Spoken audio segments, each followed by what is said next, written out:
ঠান্ডার বাজারে তোমরা সবাই কেমন আছো? আর আমাদের এখানে তো ক্ষুদিরাম মেলা স্টার্ট হয়ে গেছে, তো কারা কারা ক্ষুদিরাম মেলায় গিয়েছো? আমি এখনো যাইনি, যেহেতু আমার বাড়ির পাশেই মেলা, এখনো যাওয়া হয়নি একবারও।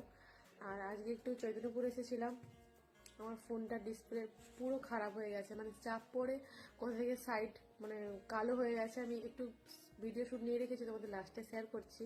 আর এখন দেখো এটা মানে খুলে দিয়েছে ডিসপ্লেটা, আর দিয়ে এসেছি। তো অনেক সময় 2 ঘন্টা লাগবে বললো, কোথায় দাঁড়াবো, তাই মাসিমণির বাড়িতে এসেছি। মাসিমণির বাড়িতে একটু গল্প টল্প করে এই আবার বেরিয়ে যাব। তো মানে টেনশানে আছি, ফোনটা হবে কি হবে না।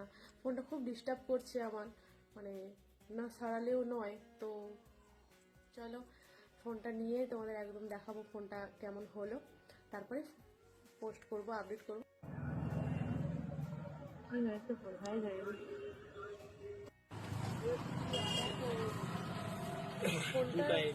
ফোনটা এসেছিল এই ধার থেকে ব্ল্যাক হয়ে গেছিল, জলে দুবার ডিসপ্লে, এই নিয়ে 3 বার। এখন এটার জন্য বাধ্য ফ্লিপ কভার কিনে নিতে হচ্ছে।